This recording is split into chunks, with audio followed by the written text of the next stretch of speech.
Creator आईवाईएस के इस खास शो एक दीपक देश के नाम में आप सभी का स्वागत है। आज हमारी मुलाकात हुई युवा एडवोकेट शुभ गौतम जी से। आइए जानते हैं इस वीडियो में उन्होंने क्या ज्ञान हमको दिया। सभी दर्शकों को मेरा एक बार फिर नमस्कार। मुस्कुराते भारत के इस खास शो में जो हम दीपावली पे शुरू कर रहे हैं, एक दीपक देश के नाम, मेरे साथ हैं आज एक खास मेहमान, युवा एडवोकेट शुभ गौतम। शुभ गौतम साहब, आपका पहले तो इस शो में बहुत बहुत स्वागत है, आपने हमको धन्यवाद। समय दिया।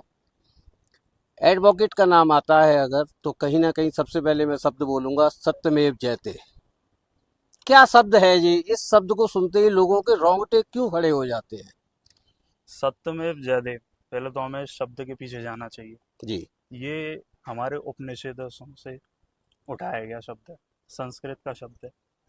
और 26 जनवरी 1950 जब हमारा रिपब्लिक डे था पहला, उस दिन अशोक चिन्ह है जो हमारा, उसके साथ एक नेशनल मोटो के तौर पे हमारे भारत में इस शब्द को लाया गया, सत्यमेव जयते।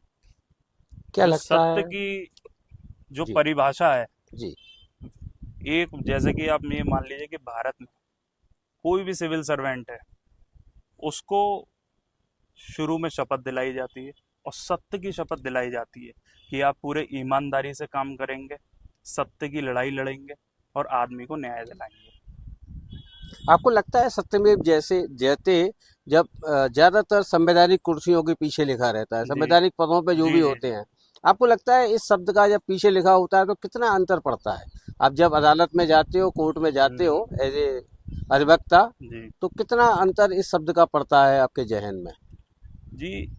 कोई भी सरकारी कर्मचारी के लिए सबसे महत्वपूर्ण बात यह है, आपके लिए आपकी सीट पे सत्यमेव जयदेव पीछे लिखा हुआ है और अशोक चिन्ह ऊपर बना हुआ है। तो ये एक आपका दायित्व है कि आपको सत्य के अनुसार अपना काम करना है और किसी भी व्यक्ति को न्याय दिलाने के लिए आपको अपनी ड्यूटी पूरी ईमानदारी से निभानी है। अधिवक्ता के रूप में पहला दिन कोर्ट में आपका कैसा रहा था? देखिए, पहले तो मैं ये बता दूं कि मैंने 5 साल का इंटीग्रेटेड कोर्स करा था, BA LLB। मैं अपना BA LLB करी मैंने। पूरी जो हमारी जो पढ़ाई थी किताबों की, वो हमारे मन में थी। लेकिन जब हम कचहरी पे गए पहले दिन, तो हमने बहुत अलग पाया कि कॉलेज की लाइफ और कचहरी की लाइफ में ज़मीन आसमान का अंतर है। सबसे पहले हमें प्रैक्टिकल नॉलेज लेनी पड़ती है कचहरी पे जाके। मैं गया अपने चैम्बर पे, जिस तरीके से क्लाइंट आते हैं, हमारे सीनियर अधिवक्ता क्लाइंटों को डील करते हैं, उससे मेरे को ये अनुभव हुआ कि सबसे पहले एक जूनियर अधिवक्ता का सबसे पहला कर्तव्य ये है कि आपको बस ऑब्जर्वेशन करना है। कोर्ट जी। में भी हम जाते थे तो हम बस ऑब्जर्व करते थे अपने सीनियर को कि किस बिहेवियर के साथ, किस डेकोरम के साथ वो कोर्ट को अटेंड करते हैं, किस तरीके से आर्गुमेंट्स करते हैं कोर्ट के सामने। युवा अधिवक्ता होने के नाते आपको लगता है कि न्याय केवल अदालतों तक सीमित नहीं है, समाज के हर वर्ग तक, हर कोने तक, समाज के हर अंतिम व्यक्ति तक पहुंचना चाहिए? बिल्कुल। एक हमारे देश में एक महान नेता हुए थे, श्री पंडित दीनदयाल उपाध्याय जी। उन्होंने जो अंत्योदय स्कीम जो चलाई थी, उस अंत्योदय स्कीम का मतलब ये था कि समाज के हर एक एक जो अंतिम व्यक्ति है, उस तक न्याय भी पहुंचना चाहिए, उस तक हर सरकारी योजना भी पहुंचनी चाहिए। जी। तो उनका उद्देश्य ये था, और वो हमारे मथुरा के फरे के ही थे। जी। जब कोई एक युवा अधिवक्ता एक दीपक देश के नाम जलाता है, जो हमारी सीरीज चल रही है, आपको हम्म, लगता है कहीं ना कहीं उसके मन में कोई संकल्प आता होगा? देखिए, ये अपनी एक व्यक्तिगत संकल्पता है कि आप किस तरीके से देखते हैं। हर तरह का व्यक्ति होता है, हर तरह के उसके विचार होते हैं। और सत्यमेव जयदेव एक तरह का ये वो शब्द है, एक नेशनल मोटो है, जो हमारे भारतीयों के अंदर कूट कूट के भरा जाता है कि आपको कोई भी सामाजिक कार्य करना है तो आपको सत्य के साथ ही चलना पड़ेगा। इस लोकतंत्र के 4 स्तंभ होते हैं जी। भारत के संविधान के मुताबिक। सबसे पहला विधायिका, फिर कार्यपालिका जो एग्जीक्यूटिव होता है, जिनमें ये अधिकारी चुन के आते हैं, फिर होता है आपका न्यायपालिका। उस न्यायपालिका सबसे अभिन्न अंग एक अधिवक्ता होता है, जो व्यक्ति को न्याय दिलाता है कोर्ट में जाकर। चौथा होता है मीडिया। ये चार स्तंभ इस लोकतंत्र के हैं, जिन पे लोकतंत्र ऊपर खड़ा हुआ है। आपको लगता है कि कानून से हमको डरना नहीं चाहिए, बल्कि समझ से अपनाना चाहिए, और न्याय को किताब से नहीं कर्म से समझना चाहिए या जीना चाहिए? आप क्या कहते हो? मैं ये समझता हूँ कि हर व्यक्ति को कानून का पालन करना चाहिए। जो एक बेसिक कानून होता है, एक कानून एक तरह का, आप ये मान लीजिए, एक आपका मतलब कॉमन सेंस है। आपको मालूम है कि आप बाइक निकालेंगे, घर से बाहर जाएंगे, तो हेलमेट पहनना अनिवार्य है, वरना कोई दुर्घटना घट गई तो आपका ही नुकसान है। एक युवा अधिवक्ता के तौर पर इस देश के निवासियों से क्या कहना चाहोगे रोड के नियमों के बारे में या सामाजिक नियमों के बारे में? देखिए, सामाजिक नियम और रहे रोड के नियम, आदमी को मैंने पहले ही कहा कि ये कॉमन सेंस है।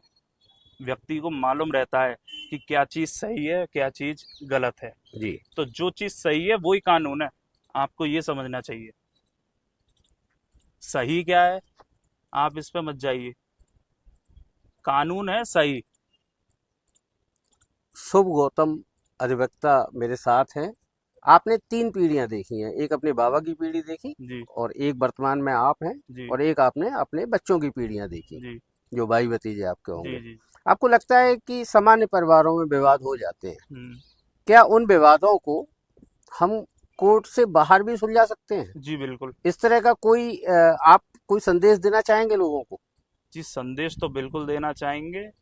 जितने भी आजकल हम देखते हैं कि जितने भी मैट्रिमोनियल डिस्प्यूट्स हो रहे हैं, परिवार बिगड़ रहे हैं, तो कोर्ट भी यही चाहती है और सरकार भी यही चाहती है, और हम अधिवक्ता भाई भी यही चाहते हैं कि ज़्यादा से ज़्यादा फैसले, जितने भी ये मैट्रिमोनियल डिस्प्यूट्स जो कोरोना के बाद एक हाइप ले गए हैं अपनी, जी। उन सब का कोर्ट का भी, डिस्ट्रिक्ट कोर्ट से लेकर सुप्रीम कोर्ट तक का एक व्यू है। जी। वो व्यू ये है कि कोर्ट के ये जितने भी मैट्रिमोनियल डिस्प्यूट हैं, ये कोर्ट के बाहर ही सॉल्व होने चाहिए। सरकार उसके लिए मीडिएशन सेंटर बना रखी है, जो सरकार के द्वारा चलते हैं, सरकार उन्हें फंड करती है, और कोर्ट उनके ऊपर बैठ जाती है। कोर्ट उसके ऊपर जितने भी अधिकारी हैं, अपने जितने भी जजेस हैं, वो कोर्ट नियुक्त करती है, लेकिन जो उनकी जो फीस है, जो सैलरी है, वो सरकार पेड करती है। तो इस तरीके से मतलब न्यायपालिका और सरकार एक तरह से कंबाइन होकर इस चीज को देख रही है, और ये बहुत ही महत्वपूर्ण विषय है। सभी मतलब जितने भी पारिवारिक विषय जो आते हैं, इनको ये चाहती है कोर्ट कि आप कोर्ट के अंदर ना लड़ें, कोर्ट के बाहर आके मीडिएशन सेंटर के माध्यम से आप इनको सॉल्व करा लें। एक अधिवक्ता, बहुत तरह के अधिवक्ता हैं, वो अधिवक्ता एक मीडिएटर का भी रोल बहुत अच्छी तरीके से निभाते हैं। और बहुत से आजकल, हमने भी डिस्ट्रिक्ट लीगल सर्विस अथॉरिटी में काम करा है, हमने बहुत ऐसे मैटर सुलझाए हैं, और सरकार की जितनी भी जन कल्याणकारी अगर योजनाएं लोग हैं। आपसे मिलना चाहें किसी संबंध में, इसी संबंध में या पारिवारिक विवादों में, जी तो आपका क्या कोई कांटेक्ट नंबर है, कोई जी, फोन मेरा नंबर? कॉन्टेक्ट नंबर है जी बताएं। 9548777211। अपना नाम और बता दें हमारे शुभ दर्शकों Gautam advocate, chamber number 451, civil compound, district court Mathura. Mobile number मेरा 9548777211। को। सबसे अच्छा समय आपसे बातचीत करने का क्या रहेगा लोगों को, अगर लोग करना जी, चाहें तो? जन सेवा के लिए ये शुभ गौतम 24 घंटे उपस्थित है। हम्म। किसी भी तरह की, अगर आपको कोई भी लीगल एड चाहिए, तो ये शुभ गौतम आपके लिए हमेशा से उपलब्ध रहेगा। और किसी भी प्रकार की, किसी को भी कोई समस्या लगती है, लीगल एड चाहिए किसी को, या किसी से, पुलिस से, मतलब किसी से कोई संबंध, मतलब वो विवाद है या कुछ है, तो उसके लिए सबसे पहले मेरे को आप संपर्क करें, और मैं आपका निशुल्क आपकी सेवा करूंगा, और आपको लीगल एड दूंगा। एक युवा अधिवक्ता के तौर पे कभी आप समझते हो कि आप पे समाज की बहुत बड़ी जिम्मेदारी है? आप उम्र से ज्यादा लोगों को भी समझाना पड़ता है, जो उम्र में आपसे बड़े हैं, जी और उम्र में आपसे छोटे हैं, उनको भी आपको समझाना पड़ता है। इस जिम्मेदारी को आप कैसे निभाते हैं, बहुत संक्षेप में बताना। जी, मथुरा कचहरी जहाँ पे हमारा जूरिस्डिक्शन है, वहाँ पे हर तरह का व्यक्ति आता है, बुजुर्ग भी आता है, युवा भी आता है। हमारा सामाजिक दृष्टिकोण से एक ही मोटो रहता है कि हमें सबसे पहले व्यक्ति को संतुष्ट करना है, कानून बताना है, और उसको न्याय दिलवाना है। बहुत अच्छा। मैं कुछ रैपिड क्वेश्चन आपसे लूंगा जिसका आपको जी जवाब कम शब्दों में जल्दी देना है। जी जी जी। कभी आपको लगता है कि एक मुस्कान किसी विवाद को खत्म कर सकती है? बिल्कुल कर सकती है। कैसे? प्यार ही, अगर आप प्यार से किसी मैटर को हैंडल करेंगे और बहुत ही काम होकर आप किसी को समझाएंगे दोनों पक्षों को, तो मुझे लगता है कि वो आपका प्रयास सबसे ज़्यादा सफल होगा। कानून अगर एक दीपक होता जी। तो सबसे पहले आप किस कोने में जलाओगे कचहरी में? देखिए, कानून अगर दीपक होता तो सबसे पहले कानून एक दीपक है, मैं ये मानता हूँ। जी। लेकिन उसको इतनी मतलब हाइप नहीं मिल पा रही है उस दीपक को कि वो कानून हर जगह फैल पाए। जो समाज के असामाजिक तत्व हैं वो उसको रोकते हैं, जो अपनी ड्यूटी निभा नहीं रहे हैं सही ढंग से। बहुत अच्छा। युवाओं के लिए आपका संदेश क्या होगा? न्याय को पेशा समझे या सेवा? देखिए, न्याय को पेशा भी समझा जाएगा और सेवा भी समझी जाएगी। सेवा उसके लिए समझी जाएगी जो पीड़ित है। जी। जो पीड़ित है उसके लिए आप सेवा करिए। जब आप दीपक जलाते हो सामान्य तौर पे, आपको क्या लगता है, क्या भविष्य दिखा रहा है वो? क्या दिखाता है दीपक? क्या कह रहा है दीपक? दीपक, सबसे पहले दीपक आप जलाते हैं तो अंधकार नष्ट होता है। दीपक की वो शक्ति है। जब सूरज निकलता है तो सबको दिखता है, पूरे पृथ्वी पर उजाला करता है सूरज। और जब न्याय हमारा सर्वोच्चतम अधिकार है, एक तरह का व्यक्ति को न्याय पाना एक सर्वोच्चतम अधिकार है, उसका एक फंडामेंटल राइट होना चाहिए, राइट टू लॉ। अंत में वकील साहब एक और मैं क्वेश्चन लूंगा। सभी लोगों के लिए अपने माँ बाप के प्रति, समाज के बुजुर्गों के प्रति और बच्चों के प्रति क्या भाव होना चाहिए? देखिए, एक युवा को सबसे पहला उसका कर्तव्य ये है कि आज के समय में उसको सबसे पहले नॉलेज गेन करनी चाहिए, सबसे ज़्यादा बड़ों का सम्मान करना चाहिए और जनता की सेवा करनी चाहिए। जो भी कहीं पीड़ित हो उसकी आप सेवा करिए, उसी से ही आप सबसे ऊपर पहुंचेंगे और प्रभु भी आपको आशीर्वाद देगा। मुस्कुराता भारत की टीम से आप क्या कहना चाहेंगे? हम लोग मुस्कुराते भारत पे काम कर रहे हैं, एक दीपक देश के नाम, इस पर आप क्या हमारी टीम से कहना आपकी चाहेंगे? जो मुहिम चल रही है एक दीपक देश के नाम, आप देश के लिए इतना अच्छा कार्य कर रहे हैं कि लोगों, आप हमारे इंटरव्यू ले रहे हैं और जनता को अवेयर कर रहे हैं कानून के प्रति, करप्शन के खिलाफ।